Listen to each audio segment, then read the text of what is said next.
மகர ராசிக்காரர்களின் வாழ்க்கையில் நவகிரகங்களால் என்னென்ன மாற்றங்கள் ஏற்பட்டு இனி வரக்கூடிய காலங்களில் நவகிரக பலன்கள் எப்படி கிடைக்குதுன்னு சொல்லிட்டு பார்க்கலாங்க. எல்லார்கிட்டையும் ரொம்ப மரியாதையாக இருப்பாங்க. யாரையும் அலட்சியப்படுத்த மாட்டாங்க. அது பணக்காரராக இருந்தாலும் சரி, பரம ஏழையாக இருந்தாலும் சரி, அவங்க நம்மளை மாதிரி ஒரு மனுஷங்க, அவ்வளோதான் அவங்களோட எண்ணங்கள். இப்படித்தான் செயல்படக்கூடிய மகர ராசிக்காரர்கள் இனி வரக்கூடிய காலம் எப்படி இருக்குது, கிரக நிலவரம் எப்படி இருக்குன்னு சொல்லிட்டு பார்க்கலாங்க. மகர ராசிக்கு ராசிநாதன் யாருன்னு பார்த்தீங்கன்னா சனி பகவான். சனி பகவான் உங்களுக்கு எப்பொழுதும் நியாயத்தையும் தர்மத்தையும் கற்றுக் கொடுத்தவர். உங்கள் ராசியிலே இருக்கிறதுனால நீங்களும் அப்படி தான் செயல்படுவீங்க. எந்த விதத்திலும் மற்றவர்களுக்கு ஒரு சின்ன தீங்கு கூட உங்களால் ஏற்படக்கூடாதுங்கிறதுல உறுதியாக இருக்கிறவங்க நீங்கள் தான். எல்லாருக்கும் எல்லாமே கிடைக்கணும்னு நினைக்கிறீங்க. அப்படிப்பட்டவர்கள் தான் மகர ராசி. சனி பகவான் உங்களுக்கு நல்ல மாற்றத்தை இப்போ ஏற்படுத்தி கொடுக்குறாருங்க. 7.5லேருந்து இப்போ விடுதலை ஆயாச்சு. இதுக்கு மேலே உங்களுக்கு சனி பகவான் அள்ளி கொடுக்குறாரு. நிறைய இடங்களில் உங்களுக்கு தேவையில்லாத வீண் விரயம், வீண் குழப்பம் எவ்வளோ அனுபவிச்சிட்டிங்க. உடல் ரீதியான பிரச்சனைலாம் நிறைய பேர் ஹாஸ்பிட்டல் போனவங்களாம் நான் வீட்டுக்கே திரும்பி போக மாட்டேங்க, நான் இங்கேயே அவ்வளோதான் அப்படிங்கெல்லாம் பேசுனாங்க. இப்போ கேட்டால் நான் செத்து பொழைச்சி வந்தேன்னுவாங்க. இதுதான் மனித இயல்பு தானே, அதை தான் சொல்லுவாங்க மகர ராசிக்காரர்கள். ஆனால் எப்பொழுதும் சனி பகவான் ஆயுளை தீர்க்கமாக கொடுப்பவர் தான். அப்படிப்பட்டவர் தான் சனி பகவான். இப்போ உங்களுக்கு பார்த்தீங்கன்னா சனி பகவானால் நிறைய மாற்றம் இருக்குதுங்க. கடந்து வந்த பாதையெல்லாம் போயிட்டு போகுது, விட்டுருங்க. எல்லாம் கஷ்டம்தான், அனுபவம்தான். வாழ்க்கையில் ஜெயிக்கிறதுக்கான காலத்தை அவர் அனுபவமாக உங்களுக்கு கற்றுக் கொடுத்துட்டாரு. வழிகள் ஜாஸ்தி தான், பரவாயில்ல. இப்போ பார்த்தீங்கன்னா தொட்டது எல்லாமே நடக்குங்க. தொட்டது துளங்கக்கூடிய காலங்களில் இருக்குங்க. எதை செய்தாலும் வெற்றி, எப்படியா இருந்தாலும் யோகம்தான். நடக்கிறது எல்லாம் நன்மைக்காகவே இருக்கும். செய்யுது எல்லாம் லாபம். இதை மாதிரி ஒரு அமைப்பில் இருக்காருங்க. பொருளாதார மாற்றத்தை ஏற்படுத்தி கொடுக்குறார், தொழில் வளர்ச்சி ஏற்படுத்தி கொடுக்குறார். தொழில் இல்லை, வியாபாரம் இல்லை, நான் என்ன பண்ணுறது, நிறைய பேர் கஷ்டப்பட்டவங்களுக்கு ஏதோ ஒரு வகையில் ஒரு மாற்றத்தை ஏற்படுத்தி கொடுக்குறாருங்க. சரியான அமைப்பை மட்டும் நீங்கள் பயன்படுத்திக்கிட்டிங்கன்னா போதும். மிச்சப்படி ஒரு பெரிய பிரச்சனைகள் கிடையாது. சனியால் உங்களுக்கு பெரிய லாபத்தை ஏற்படுத்தி கொடுக்குறார். அதே போல் நல்ல உறவுகள், நல்ல நண்பர்கள், இது நாள் வரைக்கும் இருந்தவங்க ஏதோ உங்களை சங்கடப்படுத்திட்டு போனாலும் இப்போ வரவங்க உங்களுக்காக வராங்கன்னு வச்சுக்கோங்க. பார்த்துக்கோங்க, நிதானமாக பழகுங்க, நிம்மதியாக இருக்க முயற்சி பண்ணுங்க. அதே போல் பேசும் பொழுது கொஞ்சம் கவனமாக மட்டும் பேசுங்க. யார் மனசையும் காயப்படுத்த மாட்டீங்க. இருந்தாலும் சில இடங்களில் கோபம் வருபோல் மற்றவங்க பேச தான் செய்வாங்க. அந்த இடத்துல நீங்கள் சில அமைதியாக இருக்கிறது உங்களுக்கான நல்ல பேர் கிடைக்கிறதுக்கான வாய்ப்புகள். இல்லைன்னா அவங்களைப் போலவே உங்களையும் தூத்திட்டு போய்கிட்டே இருக்கும் இந்த ஊர் உலகம். அதனால் அந்த டைமில் நீங்கள் அமைதியை கடைப்பிடிக்கிறது உங்களுக்கு சிறப்புங்க. சூரியன் உங்களுக்கு நல்ல இடத்துலேருந்து நிறைய மாற்றத்தை கொடுக்குறாருங்க. தொழில் வளர்ச்சி கொடுக்குறார், அங்கீகாரம் கொடுக்குறார், வெளிநாட்டு பயணம் கொடுக்குறார், வெளியூர் பயணம் கொடுக்குறார். எல்லாமே லாபகரமாக இருக்குது. கணவன் மனைவியிடையே இருந்த பிரச்சனைகள்லாம் நீங்களும். நிறைய பேர் பிரிஞ்சே இருப்பாங்க. இப்போ எல்லாம் ஒன்று சேரக்கூடிய காலகட்டத்துக்கு வந்தாச்சு. தொட்டது துளங்கும். படிக்கிற படிப்பு எல்லாம் சரியாக இருக்கும். வேலை கிடைக்கும். வெற்றிக்கான வழிவகையை தேடுவீங்க. திருமண யோகம் உண்டாகுதுங்க. மகர ராசிக்காரர்களுக்கு திருமண பாக்கியம் உண்டாகுது. எல்லாம் சரியான அமைப்பில் தாங்க இருக்குது. நீங்கள் அதை கரெக்டாக ஃபாலோ பண்ணிக்கிட்டால் மட்டும் போதும்.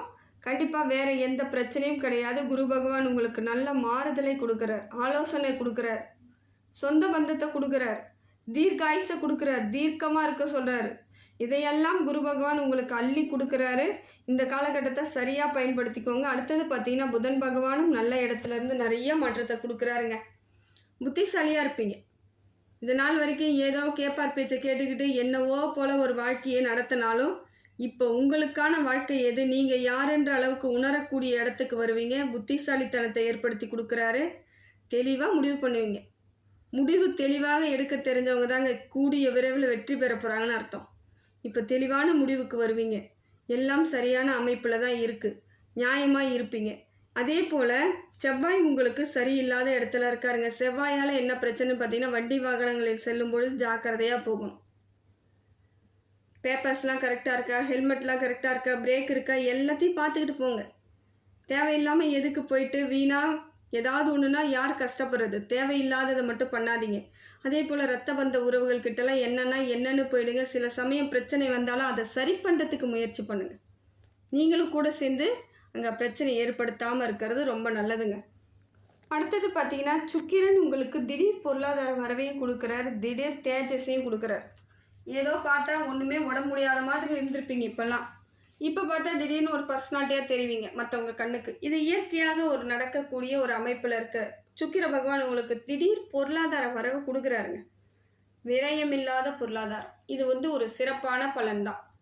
இதை நீங்கள் தான் எப்படி சரியாக பண்ணிக்கணும்னு பாருங்கள். முயற்சி பண்ணால் எல்லாமே சரியாயிடுங்க. அதே போல் திடீர் உறவுகள் சேர்றது, திடீர் பயணம் ஏற்படுறது, திடீர்னு கோவிலுக்கு போகிறது, இது எல்லாமே உங்களுக்கு சுக்கிர பகவானால் நடக்குதுங்க. இந்த மாற்றம் உங்களுக்கு மனசுக்கு ஒரு அமைதியையும் நெருடல் இல்லாத ஒரு சூழ்நிலையை ஏற்படுத்துதுங்க. எப்பயுமே மன சங்கடமாக இருந்தாலும் இப்போ இது ஒரு சந்தோஷத்தை கொடுக்குது. அடுத்தது பார்த்தீங்கன்னா சந்திரன் உங்களுக்கு சரியில்லாத அமைப்பில் இருந்தாலும் சில இடங்களில் அவரோட ஆதாயம் உங்களுக்கு கிடைக்குதுங்க.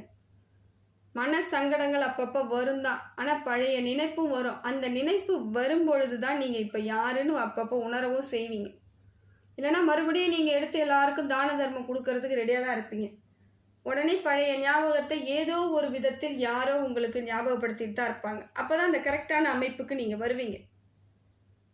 இப்போ சந்திர பகவான் அப்படி இருக்கார். அதே போல் சந்திராஷ்டமத்தை கொஞ்சம் பார்த்துக்கணுங்க. சந்திராஷ்டமத்தை நிதானமாக நீங்கள் அந்த தினத்தை 2 நாட்களை கடந்து தான் ஆகணும். மாதத்தில் 2 நாட்கள், ஒன்று வளர்ப்பிறையில் வரும், ஒன்று தேய்ப்பிறையில் வரும். அன்றைய தினம் நீங்கள் அதை ரொம்ப கையாளும் விதம் பக்குவமாக இருக்கணும். ஏன்னா சாதாரணமாக தான் வருவாங்க, பெரிய பிரச்சனை கிளப்பி விட்டு போயிடுவாங்க. அது உங்களுக்கு மாத கணக்கில் பிரச்சனையாக இருக்கும். அதனால் அதெல்லாம் ஒரு சில இடங்களில் நாம் பிரச்சனையை தவிர்ப்பதற்கு என்னவானாலே செய்யலாங்க. நாம் நிம்மதியாக இருக்கணும், அவ்வளோதான். இந்த கொடுத்துருக்க ஒரு வாழ்க்கை உலகத்தில் நம்ம ஒரு வாழ்க்கை வாழ போகிறோம். அதை நிம்மதியாக சந்தோஷமாக மற்றவங்களுக்கு பிரயோஜனமாக வாழணும்னு நீங்கள் ஆசைப்பட்டீங்க இல்லையா, அது எல்லாம் கரெக்டாக நடக்குங்க. இறைவனை மட்டும் நம்பி இத்தனை நாட்களாக நீங்கள் வாழ்ந்திருக்கும் வாழ்க்கைக்கு ஒரு அர்த்தம் இருக்குது. இப்போ உங்களுக்கு அந்த அர்த்தத்தை இறைவன் உங்களுக்கு கொடுக்குறார். அடுத்தது பார்த்திங்கன்னா ராகு கேது உங்களுக்கு சரியான அமைப்பில் இல்லைங்க. ராகுவும் கேதுவும் சரியான அமைப்பில் இல்லை. ராகுவால் பொருளாதாரம் தடை ஏற்படும். இருந்தாலும் உங்களுக்கு பயம் கிடையாது. மற்ற கிரகங்கள் உங்களுக்கு நல்ல அமைப்பில் இருக்குது. சூரியன் நல்லா இருக்காரு, குரு பகவான் நல்லா இருக்காரு, புதன் நல்லா இருக்காரு, சுக்கிரன் நல்லா இருக்காரு. அப்போ அத்தனை பேரும் உங்களுக்கு பொருளாதாரத்தை ஏற்பாடு செய்யும் பொழுது இது ஒரு கிரகம் சரியில்லாத பொழுது பெரிய பிரச்சனைகள் இருக்காது. ஏதோ ஒரு இடத்துல மட்டும் கிடைக்காம போகலாம், இல்லை தள்ளி போகலாம். இந்த அமைப்பு இருந்தாலும் நீங்கள் கவலைப்படாமல் இருக்கலாங்க. மனசுக்குள்ள சங்கடத்தை மட்டும் ஏற்படுத்திக்காதீங்க. ராகுவால் சில சங்கடங்கள் தான் வரும்.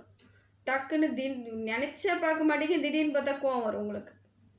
ஏன் வருதுன்னு உங்களுக்கே புரியாது. அப்புறம் யோசிப்பீங்க, இதுக்கெல்லாமா நம்ம கோச்சிக்கிட்டோன்ட்டு. அது மாதிரியான ஒரு அமைப்பை ராகு பகவான் கொடுக்குறார். கேது பார்த்தீங்கன்னா உங்ககிட்ட இப்போ ஏதோ ஒரு பொருளாதாரம் கேட்டு வராங்க, ஏதோ ஒரு உதவி கேட்டு வராங்க, நிஜமாலுமே உங்களால் முடியாதுன்னு சொல்லும் பொழுது அவங்க உங்களை பகையாக மாற்றிடுவாங்க. பகைவர்களை உருவாக்குவதற்கு வல்லவர் யாருன்னு பார்த்தீங்கன்னா கேது பகவான். அழிக்கிறவரும் அவர் தான், உருவாக்குறவரும் அவர் தான். இப்போ உங்களுக்கு உருவாக்குறதுக்கான வாய்ப்புகள் அதிகமாக இருக்குதுங்க. பார்த்துக்கோங்க. சண்டை வேணாங்க. வாழ்க்கையில் சண்டை நிறைய இடத்துல போட்டாலும் ஜெயிக்க முடியாது. அமைதியாக இருந்து நிறைய இடத்துல ஜெயிச்சுட்டு சந்தோஷமாக வாழ்ந்துட்டு மற்றவங்களுக்கு முன்னாடி ஒரு உதாரணமாக இருந்துட்டு போயிடலாம். சண்டை போட்டு ஜெயித்தாலும் உதாரணம்லாம் ஆக முடியாது. நமக்கு வேணால் ஒரு திருப்தி இருக்கலாம், அவ்வளோதான். அதனால் இப்போ வரக்கூடிய காலகட்டத்தில் கேது பகவான் சில இடங்களில் உங்களுக்கு தேவையில்லாத பிரச்சனைகளை கொடுக்கறதுக்கும் தேவையில்லாத எதிரிகளை உருவாக்குறதுக்கும் வாய்ப்புகள் இருக்குது. ஏற்கனவே பெரிய பெரிய பிரச்சனை தாங்க இருக்கேன், கோர்ட்டு கேஸெல்லாம் போயிருந்தாங்க இருக்கிறேன், யாரும் என்னை நிம்மதியாக விடலன்றவங்களுக்கு இப்போ மறுபடியும் அவங்களாலேயே சின்ன சின்ன பிரச்சனைகள் வரும். மனசை தைரியமாக வச்சுக்கோங்க. கடவுள் மேலே பாரத்தை போடுங்க. இவ்வளோ நாள் கடந்து வந்து நம்மளால் இன்னும் கொஞ்சம் காலம் கடக்க முடியாதான்னு உறுதியாக இருங்க. ஜெயிச்சிடலாம். என்னங்க, நாம் சரியாக இருக்கும் பொழுது மற்றவங்க தவறான ஒரு ஆட்களாக இருந்து ஜெயிச்சிட முடியுமா? முடியாது. என்ன கொஞ்சம் நம்மளை கஷ்டப்படுத்துவாங்க, அவ்வளோதானே. பார்த்துக்கலாம். இதையெல்லாம் நாம் சரியாக பயன்படுத்தக்கூடிய காலத்தில் தான் இருக்கிறோம். இந்த காலகட்டத்தை பயன்படுத்திட்டிங்கன்னா உங்களுக்கு வெற்றி தாங்க. எளிமையாக ஒரு காலகட்டம் உங்களுக்கு தெளிவான அமைப்பை ஏற்படுத்தி கொடுக்கும். மகர ராசிக்காரர்கள் வாழ்க்கை மீண்டும் ஒரு புதிய பயணத்திற்கு துவக்கத்திற்கு ரெடி ஆகிட்டு இருக்கீங்கன்னு அர்த்தம். இறைவன் பெயரால் எல்லாம் உங்களுக்கு சரியாக நடக்குங்க.